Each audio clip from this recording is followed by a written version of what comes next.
आज हमारे पास एक्सरसाइज है जी 2.3। इसके कुछ क्वेश्चन रह गए थे। एक क्वेश्चन नंबर 5 था, 8 और 9 का सेकंड पार्ट है जी। ठीक है जी। तो सबसे पहले हम लोग 5 क्वेश्चन करते हैं। ठीक है जी। क्या है जी question? Find the condition that the roots of ax square plus bx plus c is equal to 0 should be reciprocal of each other।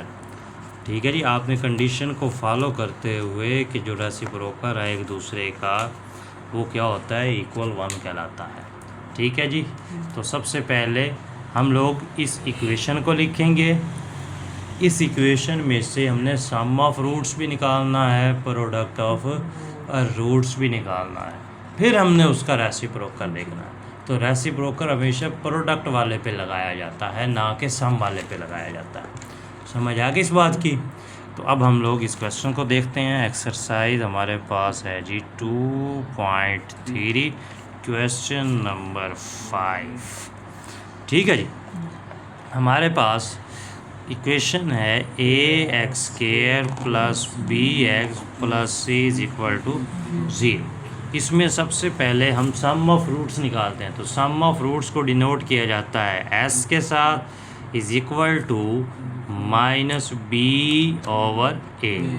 ये आ जाएगा। इसमें भी सेम वही चीज़ रहेगी, जो b है वो b ही है, जो a है वो a है। तो माइनस b ओवर a, ये हमारे पास सम ऑफ रूट्स आ गया।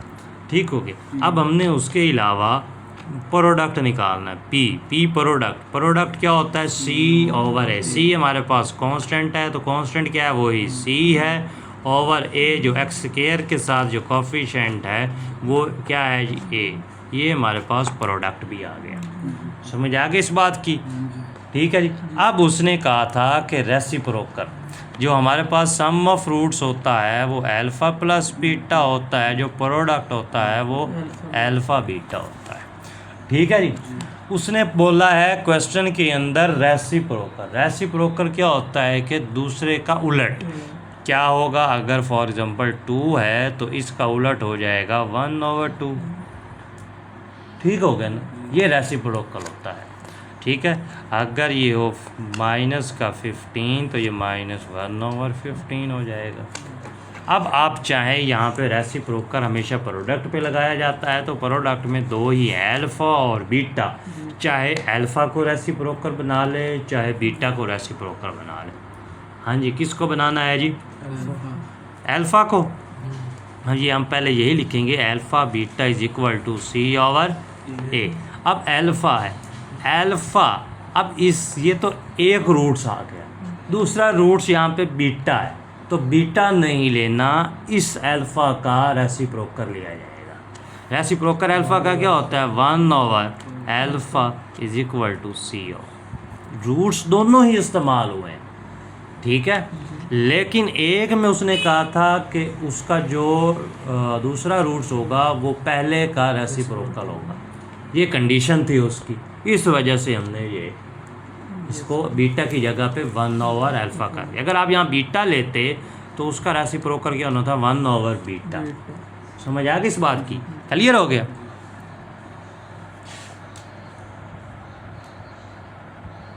ये अल्फ़ा से अल्फ़ा कट गया, बाकी 1 बच गया, और इधर सी ओवर ए। अब ये ए इधर डिवाइड हो रहा है, उधर जाकर मल्टीप्लाई हो जाएगा, ए इज इक्वल टू सी हो गया। ठीक है। और ये क्वेश्चन भी सॉल्व हो। समझ आ गई इस क्वेश्चन की? यहाँ तक किसी बात की समझ ना आई हो। और कौन सा क्वेश्चन है जी? छठा क्वेश्चन देखते हैं। फाइंड द वैल्यू ऑफ के की वैल्यू को फाइंड आउट करना है, गिवन दैट 1 रूट्स। अब उनमें से जो 1 रूट्स दिया गया है वो ये है, वो किसके इक्वल है, 3 के इक्वल है। ठीक है। अब ये जो इक्वेशन है, पहले इस इक्वेशन को लिखा जाएगा। क्वेश्चन नंबर हमारे पास 6 है। इक्वेशन क्या है जी हमारे पास, बताओ जी?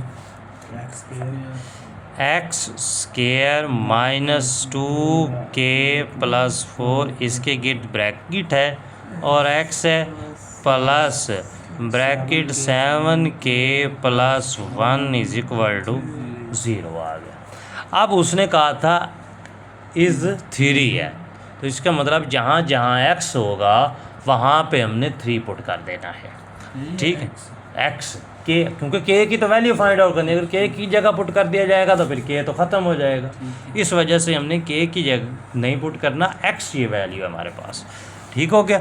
अब वो 3 जोन सा था, वो जहाँ जहाँ x होगा वहाँ पे पुट कर देना। यहाँ क्या है x, यहाँ पे लिखेंगे 3 इसका स्क्वायर, आगे वैसे वैल्यू लिखती जाने हमने। ठीक है जी, जहाँ पे हमें x नज़र आएगा हमने वहाँ पे ये x आ गया तो ये 3 पुट कर दो, प्लस ब्रैकेट 7k + 1 क्लियर हो गया, समझ आ गई इस बात। अब 3 का स्क्वायर कितना होता है 9। अब ये यहाँ पे ये देखना है जो माइनस है वो भी अंदर मल्टीप्लाई हो रहा है और 3 भी मल्टीप्लाई हो रहा है। तो माइनस का क्या मतलब होगा, अंदर वाले साइन जो उनसे हैं वो चेंज हो जाएंगे। ये प्लस का है तो एक तो ये माइनस का हो गया। अब 3 है, 3 को 2 के साथ मल्टीप्लाई करेंगे तो 6k आ गया, समझ आ गए। आगे प्लस है तो ये माइनस है बाहर, तो ये प्लस वाला चेंज होकर माइनस में हो जाएगा, साइन भी चेंज होगा। अब मल्टीप्लाई करना, 3 को 4 के साथ करेंगे 12। ठीक हो गया। अब बाहर प्लस है, अब ये भी ब्रैकेट है, इसको भी ओपन कर लें। बाहर प्लस है तो अंदर वाले साइन चेंज नहीं करने, सेम जैसे कि हैं वैसे के वैसे लिख देना। Plus 7k + 1 = 0। समझ आ गई यहाँ तक। अब पहले k वाले देख लें, एक ये k वाला खड़ा है और एक ये खड़ा है। ये माइनस का 6 है, ये प्लस का 7 है, तो कितना बच गया 1k बचा ना। ठीक है, ये किसका है प्लस का, प्लस का हुआ ना। ये किसका है माइनस का, प्लस का 9 और माइनस के 12, कितना बच गया माइनस के 3 और ये प्लस का 1, तो कितना बच गया -2 = 0। समझ आ गई। ये भी प्लस का है, ये भी प्लस का है, इस तरीके से भी कर सकते हैं। दोनों को प्लस करेंगे तो 10 हो जाएगा, 10 का प्लस हो गया, ये माइनस के 12 हो गए। तो जब उसको सॉल्व करेंगे तो -2, ये माइनस का 2 है, वो उधर जाकर क्या हो जाएगा प्लस का हो जाएगा = 2। ये हमारे पास आंसर भी आ गया k की वैल्यू। समझ आ गई इस क्वेश्चन की, कोई चीज़ और इसमें सही है जी। अभी हम लोग इसी से मिलता जुलता जो क्वेश्चन है वो 9 करेंगे। जैसे हमने 5 क्वेश्चन किया है ना, 9 का दूसरा पार्ट भी सेम उसी तरीके से ही है। ठीक है, पहले क्वेश्चन को पढ़ते हैं। If alpha beta are the root, वो अभी बात एंड पे करते हैं अभी। ठीक है, 8वां रहता है वो इसके बाद 9 के बाद करें। क्यों, क्योंकि वो जो 9th क्वेश्चन है वो बिल्कुल सेम 5 की तरह है। ठीक है, ताकि उसमें आसानी से समझने में आपको आसानी होगी। ठीक हो गया ना। If alpha beta are the roots of x² + px + q = 0 then find the condition. अब ये कंडीशन ठीक हो गया जी। अब हम लोगों ने क्या देखना है जी,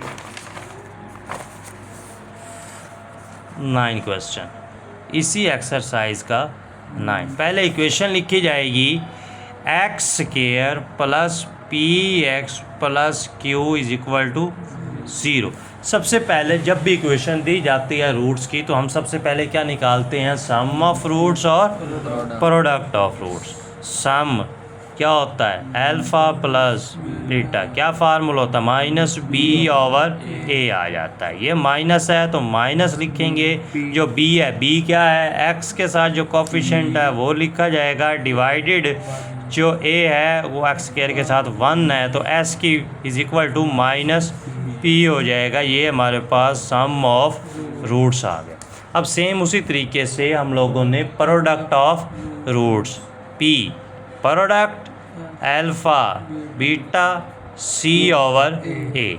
ठीक है, अब c हमारे पास कांस्टेंट वैल्यू, यहाँ पे q है तो q लिखा जाएगा, डिवाइडेड a हमारे पास x² के साथ जो कोफिशिएंट है 1 है, कुछ नहीं है तो जिसके साथ कुछ नहीं होता वो 1 होता है। अब हम p क्या निकल आया, q को 1 पे डिवाइड करेंगे तो q आ जाएगा, ये हमारे पास प्रोडक्ट भी आ गया। समझ आ गई अब इस बात की, यहाँ तक किसी बात की समझ ना आई हो, क्लियर है। अब हम लोगों ने देखना है, वो कहता है जो अल्फ़ा है वो = 1/बीटा है।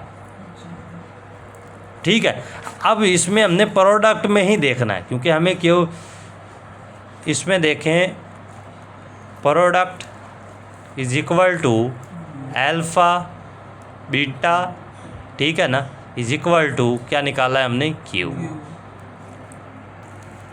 ठीक है जी। अब उसने हमें कंडीशन बताई थी अल्फ़ा इज इक्वल टू 1/बीटा, तो यहाँ पे अल्फ़ा की जगह पे हम क्या लिखेंगे, 1/बीटा। तो बीटा की जगह पे तो वही बीटा ही रहेगा ना, is equal to Q. Beta से बीटा कट गया तो 1 इज इक्वल टू क्यू। यही हमारे पास आंसर है। समझ आ गई इस क्वेश्चन की?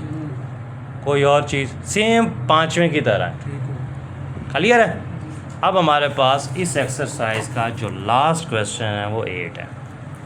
ठीक है जी। इसको पहले क्वेश्चन को समझना है, फिर ही आगे क्वेश्चन सॉल्व करेंगे। If alpha beta are the roots of X square plus A x plus B is equal to 0। पहले यहाँ तक देखना, ये रूट्स दिए गए, अगर ये रूट्स हैं तो इसका मतलब यहाँ तक ये इक्वेशन तो आ गई, तो इसका हमने क्या निकालना है, सम ऑफ रूट्स भी और प्रोडक्ट ऑफ रूट्स भी। समझ आ गए?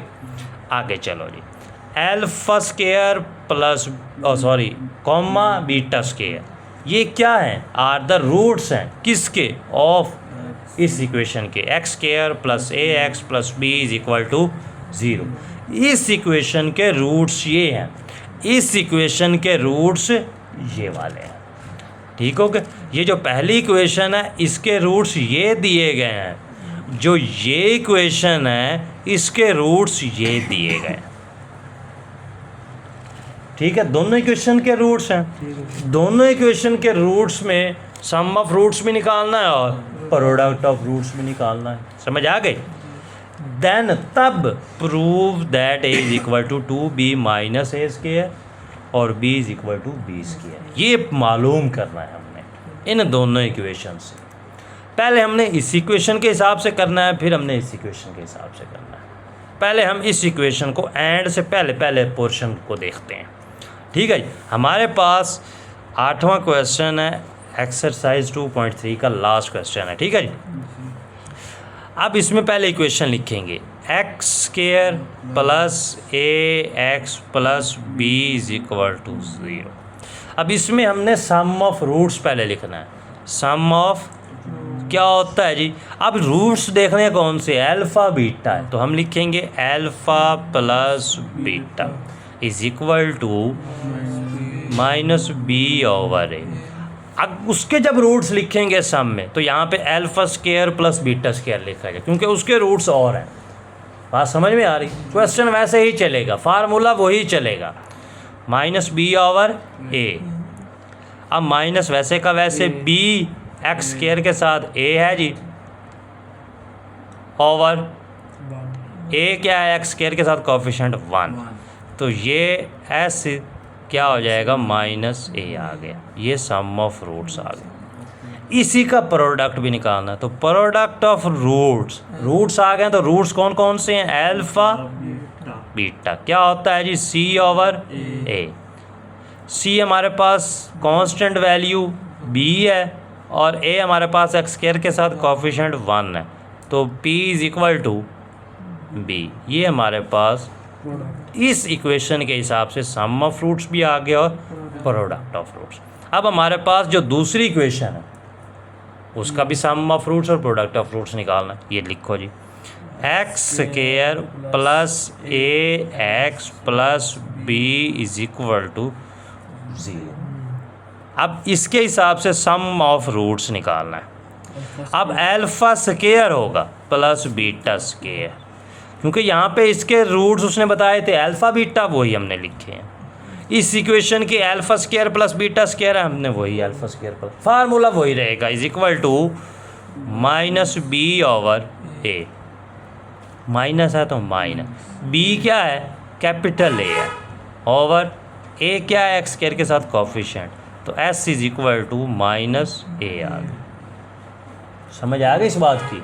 मतलब ये हमारे पास alpha square plus beta square है। समझ आ गई इस बात की? यहाँ तक किसी बात की समझ ना आई। अब इसी का प्रोडक्ट भी निकालना है हमने। पी प्रोडक्ट क्या होता है, अल्फ़ा स्क्वायर बीटा स्क्वायर, ये प्रोडक्ट हो गया। सी ओवर ए फार्मूला हो गया, सी हमारे पास क्या है बी ओवर ए हमारे पास एक्स स्क्वायर के साथ 1, तो P is equal to B. समझ आ गई? क्लियर हो गया? यहाँ तक किसी बात की समझ नहीं आई तो बताएं। ठीक है, अब हम उसने कहा था कि अब हमने मालूम करना है a is equal to 2b minus A square. अब ये देखो a कैपिटल A कहाँ पे है, ये वाला, तो इसका मतलब हमने ये सम ऑफ रूट्स वाले में हमने इसको उठाना है। ठीक है, अब ये देखो हमने निकाला था alpha square plus beta square is equal to minus a, क्योंकि कैपिटल ए इसी में था, इस वजह से हमने इसी इक्वेशन को उठाया और यहाँ पे लिख दिया। अब ये फार्मूला बनता है, मैंने बताया था क्या था जी, अल्फ़ा प्लस बीटा होल का square minus 2 alpha beta is equal to minus. समझ आ गई?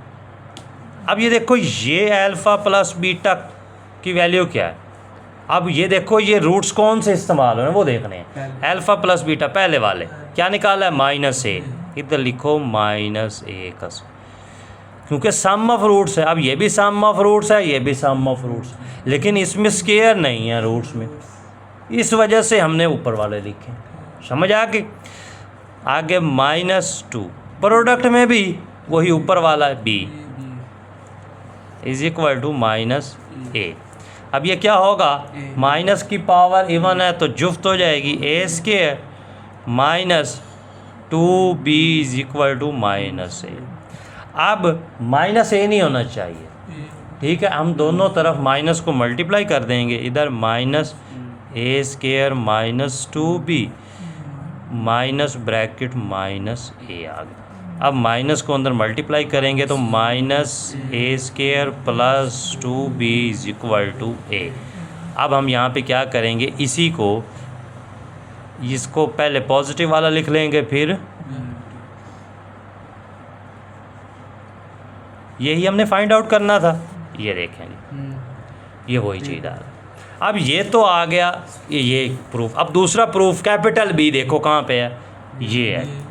अब यहीं पे हम इसको यहीं पे मैं कर लेता बी। ये क्या होगा, प्रोडक्ट क्या है, अल्फ़ा स्क्वायर और यही है ना, तो हम यही लिखेंगे alpha square beta square is equal to capital. अब ये अलग अलग स्क्वायर हम इकट्ठा कर देंगे, अल्फ़ा बीटा होल का इज इक्वल टू बी।